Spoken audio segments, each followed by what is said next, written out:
Hello, welcome back here to Lady Loves Dead Reads. My name is Jessica, and this is just like a quick little update.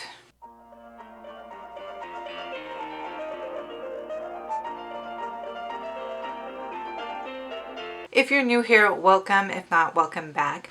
I wanted to pop in and just do a quick little channel update because you may have noticed that I unlisted a lot of the videos on my channel recently, and I wasn't hacked and I'm not leaving the platform, and I just want to explain why I did that.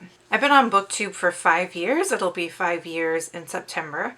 And recently I've seen like an uptick in subscribers and engagement. So the channel's growing, the platform is growing.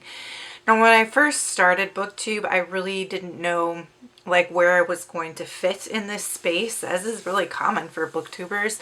And I didn't know for sure what kind of content I wanted to create and how I wanted to show up. So I experimented and I tried a lot of different things, and it took some trial and error to figure out sort of my rhythm, my style, my niche, whatever you want to call it. I do think that I've figured out who I want to be and how I want to show up in this space. And as a result, the channel's growing. But the growth made me feel like oddly vulnerable. I just had this thought that, like, you know, the algorithm, and I'm still like a really small channel, like I'm not going viral by any stretch of the imagination, but I am seeing it trending upward. And I know that the algorithm, you can't always like predict whose suggestion or For You page your videos will end up on once you hit a certain point in the algorithm. And it made me kind of nervous. It made me feel really vulnerable because I was really experimenting a lot and trying to figure things out and find my way when I first started. And I don't really have time to go back and rewatch them all and kind of vet them, because as I was sitting here thinking about the growth and like trying to figure out, okay, like why am I uncomfortable? It's the internet. Anyone can access things on the internet. So I kept having this thought that, like, what if my grandma finds these videos? What if my boss finds these videos? Heck, I work in education. What if my students get suggested one of my videos, right? And that made me super uncomfortable. And I am going to try and rewatch my older videos and kind of vet them against those questions and see if I'm still comfortable having them posted. But for now, I have put probably the vast majority of my YouTube videos under unlisted. I didn't delete them. They're still there. You just can't access them unless you have a link. So I'm going to kind of go through them and see what I'm still comfortable leaving up. And I just wanted to come on here and let you know why I did that, what was happening, and for people who might have questions about what happened, if you even noticed. You might not have even noticed. And that's valid too.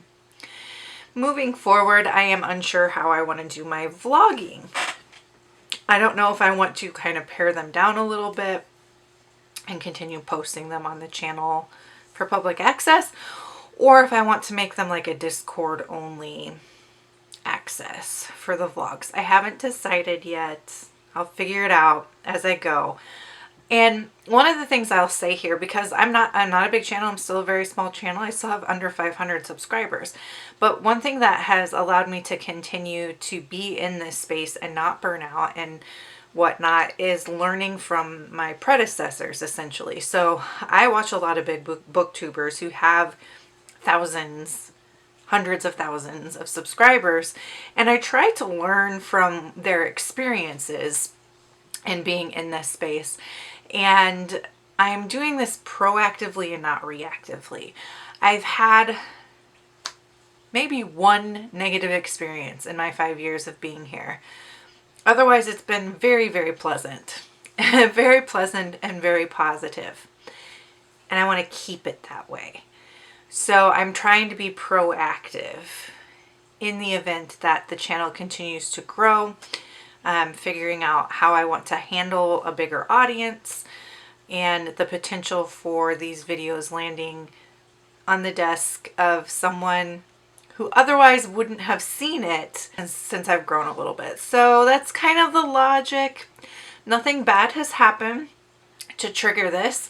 I'm just learning from my predecessors and trying to be proactive about it, using what I have seen them go through and learn from them and their experiences as larger booktubers. I hope that's making sense. If not, and you have questions, feel free to leave your questions down below. I don't have any plans of leaving Booktube. I still am going to create pretty much the same content I've been creating for the past year or so because it's working. I feel like I found my rhythm. It's going well and I'm enjoying it. Yeah, like I said, if you have any questions or thoughts or ideas for me too, like I'm open to ideas, especially around the vlogging. How to handle the vlog, because I do think people like the vlogs, but I've shared some things in the vlogs that I'm no longer comfortable sharing as the channel grows in the number of eyes that are watching, you know what I mean? So if you have tips for me, ideas, questions, comments, concerns, feel free to leave them in the chat down below.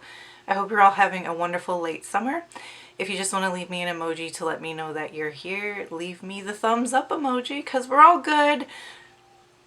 And until next time, make sure to read good books, drink good coffee, take care of yourselves and each other. Bye!